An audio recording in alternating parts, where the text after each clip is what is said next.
สบายดียายกินข้าวแล้วบ่โอ้ยตกใจเลยกินข้าวกับพี่เลอกินข้าวกับย่างกินข้าวกับมีโอ้แซ่บอยู่บ่แหละพี่น้องเอ้ยบอลลี่เข้ามายามคุณยายเพิ่นก่อนเนาะยายที่เราอยู่นี่แหละพี่น้องเอ้ยอยู่ผู้เดียวว่าซั่นอยู่ผู้เดียวโดดเดี่ยวเดียวดายอยู่คนเดียวแล้วนี่แหละยายชราหรือว่าเป็นไม่ห้างนั่งไม้ว่าซั่นซะเอ้ามื้อนี้บอลลี่ก็เอาของฝากของต้อนมาฝากเราก่อนมื้อนั้นบอลลี่มาแล้วก็โอ้ยพี่น้องส่งความเห็นส่งความคิดเห็นมาให้หลายผู้หลายคนว่าซั่นสงสารยายเพิ่นว่าซั่นนะพี่น้องเนาะเอามื้อนี้บอลลี่ขึ้นมาเยี่ยมเราอีกเทื่อนึงก่อนชื่อไข่ชื่อนี่มาฝากเราพอได้เฮ็ดอยู่เฮ็ดกินว่าซั่นอยู่คนเดียวเนาะอันนี้เกือบเจ้าอันนี้เนาะมีจะคู่นี่ยายมีเกือบคู่เดียวนี่บ่ไปไปยะป้าที่เธอพี่น้องเนาะญาติแล้วเราบ่เคยเว้าได้บ่เป็นหยังสิหรือสิโดยก็ได้แล้วแต่บ่เคยแหละบ่เป็นหยังคนบ้านนอกเฮาเนาะบ้านนอกของนาเฮาแต่ก็อยากให้เว้าโดยเห็นแล้วมันจะคักกว่าบ่เป็นหยังดอกเนาะเข้าใจอยู่ป้าตัวเย็นสบายเช้าหน้าบัดนี้มาตอนสีกลางเว้นแน่แดดเนาะยายเนาะคันว่าอันนั้นกับเจ้าอยู่บ่ได้แล้วเฮือนอันนี้เนาะเรานั่งอยู่ลุ่มบ่ได้ปีนิกที่นี่พี่น้องเอ้ย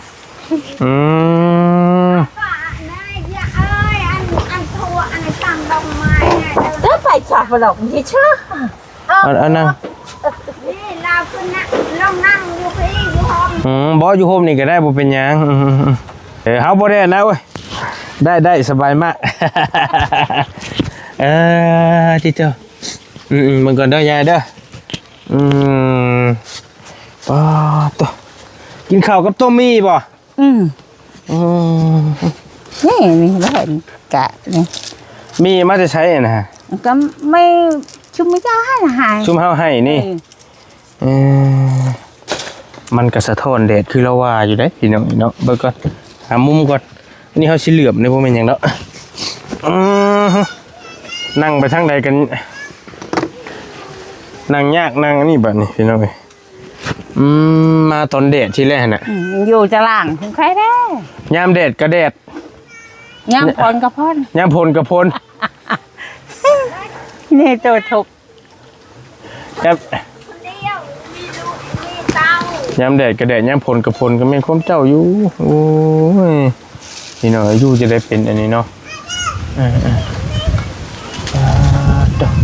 โอ้ใครอยู่ลมมามันก็เย็นมันบ่เย็นหักแดดฮะนอนเนาะคันบ่แดดหันบัวแล้วสิได้พี่น้องไอ้พวกเย่แสงตะเวนแสงแดดขึ้นไปเคี่ยวข้าวหมากบ่พี่น้องกินข้าวกับมีบ่สั่นเจ้าเฮ็ดกินหม่องไสอยู่หม่องใดอันนี้ยายอันนั้นเลยอยู่ตารางพุ่นน่ะ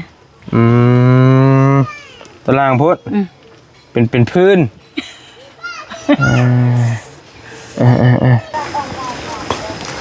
โอเคพี่น้องเนาะอยู่เฮ็ดกินเองน้ำในเจ้าเอามาแต่ใช้นี่บ่น้ำกินน่ะน้ำกินน่ะนั่งคือเฮานี่ได้บ่มันเจ็บขาเนาะบ่เป็นคดได้นี่ได้บ่เห็นเคยลุกกะหน่วงไม้นี่อันนี้ก็เท่านี้นี่โอ้แต่ว่าย่างพอได้อยู่ย่างแค่คอกให้มันขดบ่ได้นี่หัวเข่านี่มันเจ็บมันปวดบ่นะอันนี้เนาะพังว่าเนาะชื่อมึนอันนี้ก็ย่อบ่ได้อันนี้โอ้หามน้ำก็เบื้องกระตกนี่ก็เบื้องนี่บ่เป็นห้ามเบื้องนี่มันเจ็บอันนี้เบื้องนี่ห่างอันนี้ก็เบื้องนี่ห่างเบื้องนี่ใครได้นี่ เบิ่งนี่ค่ะได้บัดนี้มันเป็นคือการหมดนี่นี่ อืม นี่ก็มันฮ้อนนะเดี๋ยวนี้ก็ กินยายังจังสิเศร้าอะ ยังบ่จัก เจ้าบ่ได้กินบ่ กินวางหันกินหักก็คือเก่าย ายังเจ้ากิน จักยาไปช่างเลยโมเขาว่ายานั้นยานี่ก็ชื่อก็เดี๋ยวนี้บ่ได้กินหยังอยู่ อยู่ซื่อ ไม่เงินบ่ให้คำเลยอยู่ ๆกระบะกระเบาะเลยพี่น้องอยู่จะได้แบบได้นี่เนาะนี่มันบดในใครแน่บัดนี้พี่น้องที่นี่แดดส่องฝนสิตกเท่านั้นแล้วเบิ่งทรงนี่ใครแน่บดแล้วบัดนี้โอ้ มันไม่ได้ตกนะ เป็นปลาดงนะนี่บ่เป็นปลาเด้ออยู่ทางบ้านเฮา บ่ใช่ เจ้าจะไปกินไก่ลายเด้อได้เฮาบัดซื้อไข่ไก่มาให้บัดนี้กินได้อยู่บ่ จักเลยยังบ่เคยกิน บ่ได้เคยกินไข่ไก่บ่ อืม เอ้าช่างว่าแท้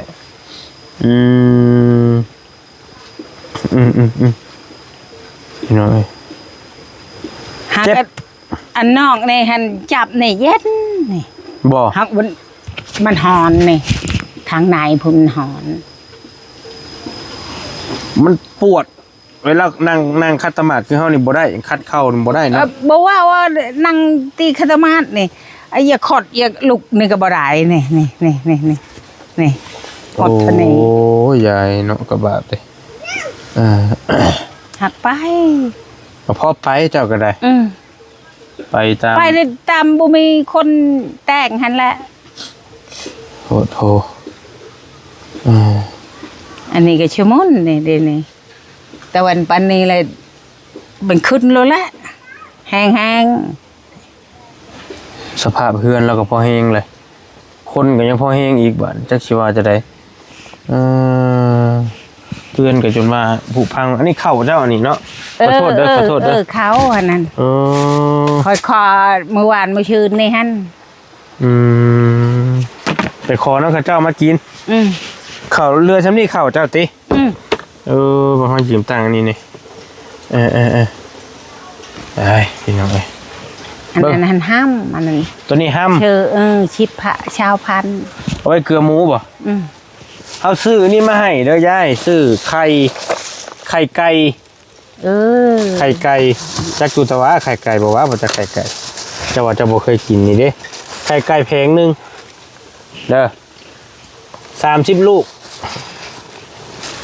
ไว้ต้มไว้ทอดกินแล้วแต่เจ้าอยากเฮ็ดกินเด้อแล้วแต่เจ้ามักตัวน่ะ อันนี้เราเสื้อผ้าอันนี้เสื้อผ้าไว้ หลานเอ้ย พอได้แบ่งใส่ได้บ่ชำเรานี่บ่ได้ดอกอันนี้บ่ได้อันนี้เราคนใหญ่อันนี้พี่น้องนี่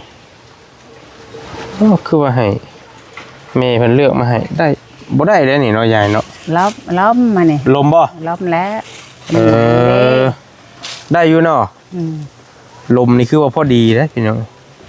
ภาษาบ้านเฮาล้มเพิ่นเอิ้นล้มแดดมาอีกแล้วบ้านนี้เอาไว้เลือกใส่เด้อเนี่ยนี่ก็มันเป็นเสื้องามๆอยู่ครับว่านั่นกับให้ลูกหลานนี่ก็ได้เพิ่นใส่ปานกันนี่เด้มาได้เลือกเสื้อนี่งามๆนี่งามเลยนี่ตัวนี้ อันนี้ก็ จะซบจะเบิ่งดูฮะจะแก้ออกตัวนี้ ชอบกระล้อม ล้มพอดีบ่ พอได้ เบิ่งเอานี่ก่อนโทษเด้อไม่ครับก่อน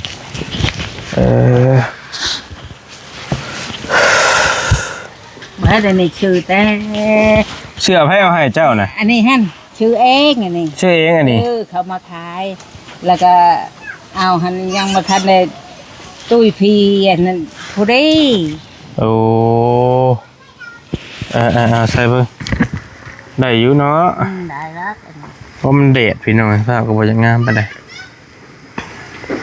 งามบ่งามก็บ่เตะลูกเอ้ยหาย บ่เฮาว่า เชีย เกาะ เงินเชียคำเพิ่นให้ชื่อนี่แหละแกนุ่ง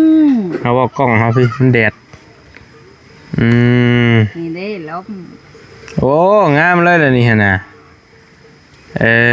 พอดีเลยคือคนเฒ่าเลยเข้ากันเหมาะเจาะเลยพี่น้องเอ้ยได้แล้วหาได้แล้วคักพอดีคักเลยเปลี่ยนตัวใหม่นี่เนาะโอ้ย เบิดแล้วบ่มีหั่นน่ะมีเฮาเออกินบ่เปลืองดอกเนาะดำห่อดำใดนี่ก็เบิดแหละไอ้อิ่มแหละหั่นนะ ล้าน แบ่งลูกหลานกินแน่ ลูกล้าน อืมอืมอืมอืม ผู้ละทงขนมคือกัน เออดีแล้วแบ่งกันพี่น้องนี่แล้วไว้ใส่นี่ให้เบิดนี่เด้อขอโทษเด้อขอโทษเด้อไว้ใส่ ใจลูกเอ้ย ใจลายๆฟ้าจ้ะแดดฟ้าแดดฝนบาดนี่พี่น้องไอ้ฝนก็ตกก็ถึกดึกเนาะ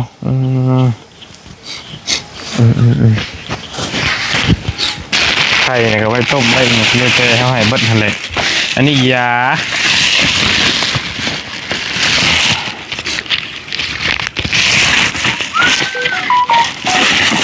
ยาถ้าเจ้าเป็นไข่เป็นนาวเลยกินยาดีวัดดีไข่เด้อนี่เด้อ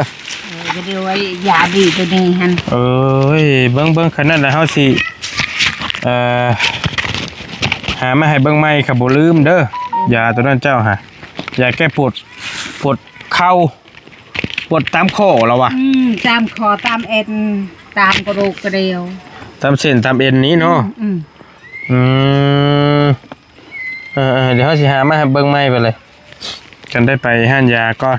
พี่น้องเอ้ยอันนี้ระยาเอาไว้สักคุกแพงก็ได้กินยาละเม็ดเจ้าจักอยู่แล้วว่ายาทิฟฟี่นี่แต่ที่ เคยกินได้ลูก บอกเคยกินบัดนี่ยาดีวัดดีไข้เวลาเป็นไข้เป็นบ้านแหละกินอย่างละเม็ดหันหรือกินเม็ดเดียวก็ได้กินอย่างละเม็ดก็ได้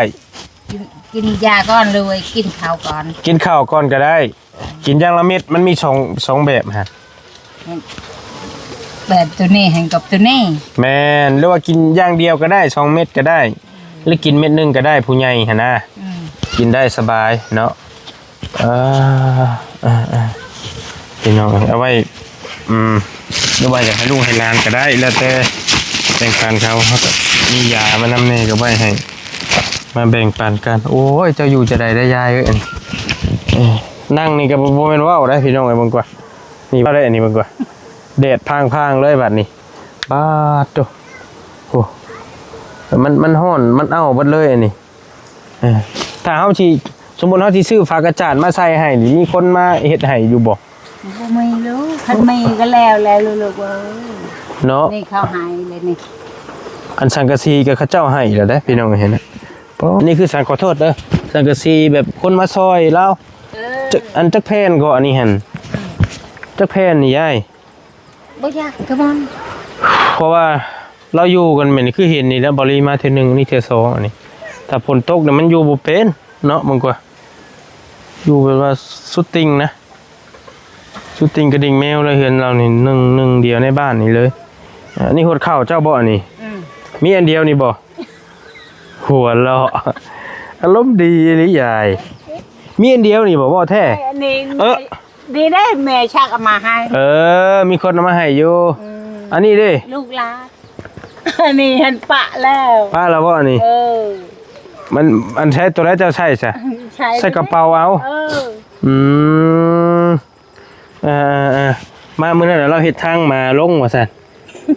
ทางมาเลยอยู่นี่มีหมาตัวนึงเฝ้าตินอนกันนี่นอนก็มานอนนี่ใครได้มันมีคนมามันก็เห่าเนาะมันก็เห่ามันก็หอนสังกะสีอันนี้ก็หลายเพลงอยู่ได้ลายอยู่ก็จะซื้อมาให้นี่หลายเพลงอยู่พ่อเฮือนเจ้านี่อันนี้กะคือสิกับเท่ากับเอาพ่อก็กะคำนวณมาให้แล้วอันนี้ถ้าสิซื้อมาให้แล้วก็เป็นผ้ากระจาดบัดนี้บ่มีไม้ยื้อมันบ่มีไม้ตัวนี้เนาะมันดอกไปเลยเนาะอันนี้เนาะต้องใช้คนไปตัดไม้มาให้จังสิเฮ็ดเป็นอันนั้นตอนนั้นน่ะเจ้าตัดไม้แล้วบ่ไม้ตัวนี้ไม้อันคอยตัดไม้นี่นั่นตัดจะเลี้ยวผุ่นจะเลี้ยวพีเลยมือนี่จับบ่แค่หมดช่องมือนี่จับมือนี่ใครแดดมือนี่มันแข็งบ่ติแล้วเฒ่าแหละก็ยังได้เฮ็ดอยู่แล้วก็ขึ้นมุงเองขึ้นมุงเองพร้อมบ่นี่น่ะเฮ็ดเองนะแต่บ่ทันเจ็บขาพุ่นบ่มันเจ็บแล้วหางมันบ่ได้มือแห้งมันเฮ็ดอันนี้ให้น่ะย่อใหม่หั่นแน่นี่หั่น ยอไม้แล้วก็เลยมันมือนี่หญ้านี่ก็เลยบ่ได้มุงเลย บัดนี้แล้วมันเจ็บแฮงแล้วมันขึ้นบ่ได้บัดนี้ ขึ้นมาได้ยันตก โอ้โพละยาย ก็เลยอยู่ลุงเพิ่นก็มีหญ้าได้อยู่7-8การหักบ่เป็นขึ้นหยังแต่ว่าลงนี่ก็จักมือได้สิตก ตาในก็คันก็โตในมือเลยตาในก็มือมันมัวบ่เห็น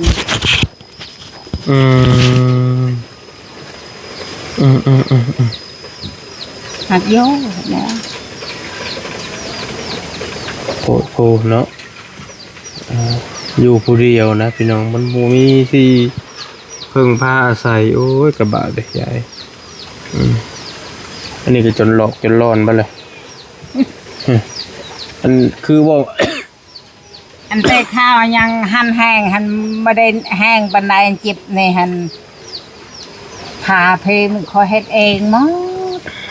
ไม้เฮือนนี่ก็ค่อยตัดเองค่อยตัดแล้วก็ครบว่าตีว่าครบอันนี้ครบแล้วก็บอกลูกหลานเขามานี่ปลุกให้เขาเฮ็ดให้เขามุ่งให้ข้างหน้า อยู่นี่บ่มีบ่ซะผู้ใช้นี่ โอ้ยมีก็งัวควายเขาได้หลาการมันไปเป็นพ่อบ้านหลานนี่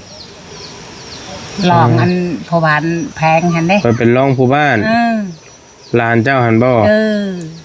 แล้วก็ลูกน้อยได้แล้วไปงัวไปควาย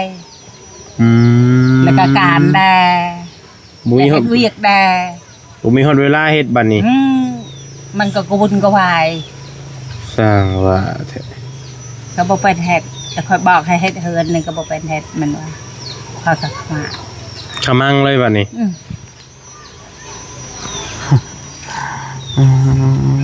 อันนี้แห้งกระแตกแล้วฮอดเดือน6เดือน7แล้ว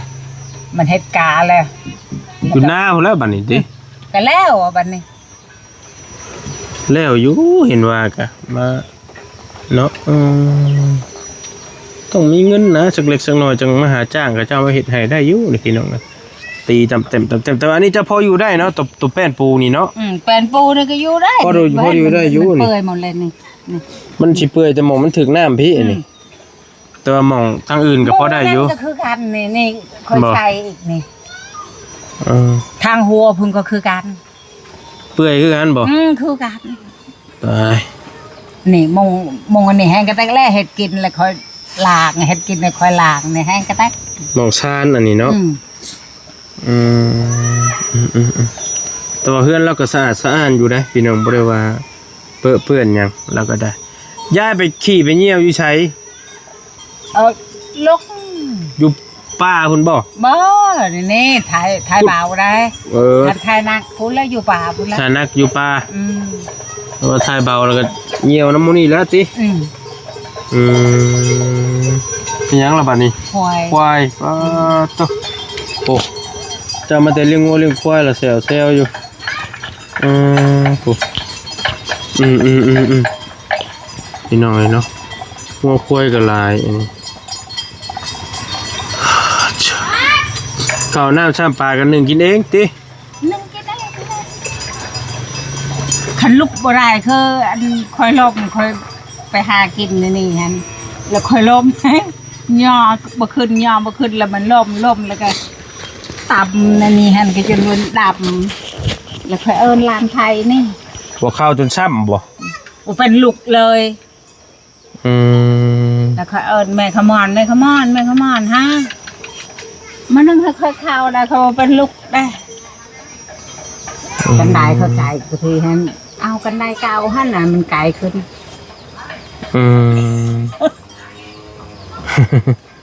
โพดโทนี่เราขีดแบบหมดแมงนะนี่เบิ่งหมดกระลายเนาะเราขีดหมดชิฮอดน้ำฟ้าน้ำฝนลิ้นเลยจะอยู่เป็นดอกในแบบนี้ บ่เป็นเลย อยู่จะได้เป็น อยู่ไป จะเสามันก็พอได้อยู่แต่กระโดดกัดแล้วแหละก็พอได้อีกกันยังได้อีกหลายปีอยู่คนว่านั่นก็ได้แป้นนี่ก็ยังพอได้อยู่พี่น้องเป็นบางจุดบางอันก็ยังพอเน่นหนานี่แต่ว่ามันก็เปื่อยใช่ไหมบางอันก็เห็นแต่ ตัวก็ยังพอถูไทยได้อยู่นะเป็นนี่แค่ว่ามีหลังคาให้เรากับเอ็มฟ้าให้เราพอมันดีเนี่ยใครอยู่ก็เลยหลบแดดหลบฝนให้มันคักกว่านี้แน่เนาะเจ้าจะกินไก่ลายเด้อกินไก่คันเป็นปลองหันกินไก่บ่ได้แม่มันอยากพิษมันให้เจ็บกินลายให้เจ็บกินแนวอื่นไปเฮาก็ได้ยินคร่าวๆแล้วก็เจ้าว่ากินไก่บ่อยากได้ปานใดกินแล้วปิ้งไก่ถ้าเวลามีเงินหันชื่อปิ้งไก่ก็จักมันอยากคิดปิ้งไก่นะแต่เฮาบัดซื้อไข่มาให้จำบัดบ่รีก็ลืมคิดไปแต่ก็บ่เป็นหยังไข่นี่มันก็สิ จักแล้วยังบ่เคยกินก็ว่ามันกินมันข้าวว่ามันพิษกะเช้านู่นเช้าให้ลูกหลานกินก็ได้แต่ว่ามันก็บ่ได้ว่าพิษเพราะพิลึกหรอกมันก็เฮ็ดให้เดี๋ยวมันเจ็บบ่เท่านะ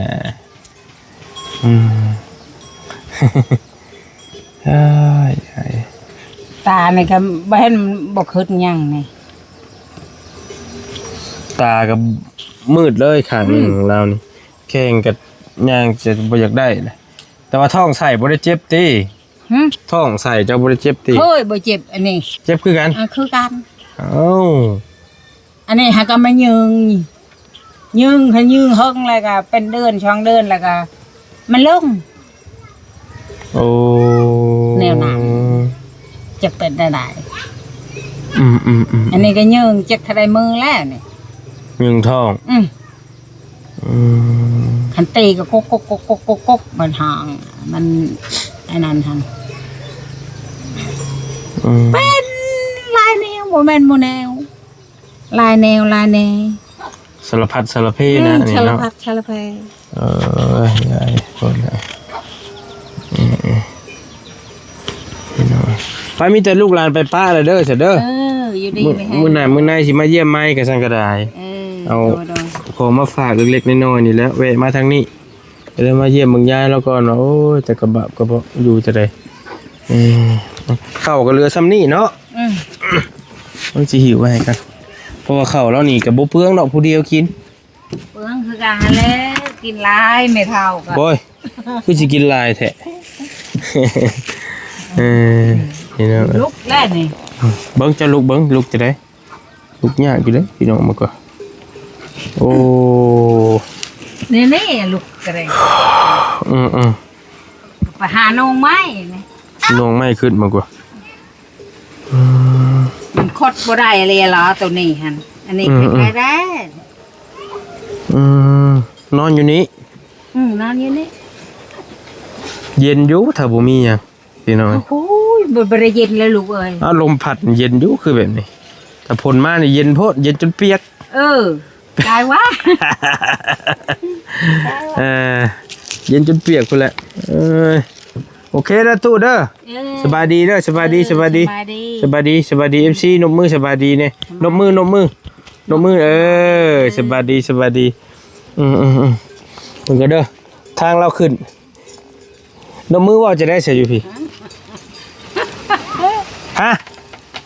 ว่าจะได้นมมือว่าจะได้นมมือว่าได้ตู้ว่าได้นมมือหมดจากในว่าอีกครับมันมาจากลาวได้หมดจากบ่พูดอะไรก็ได้เ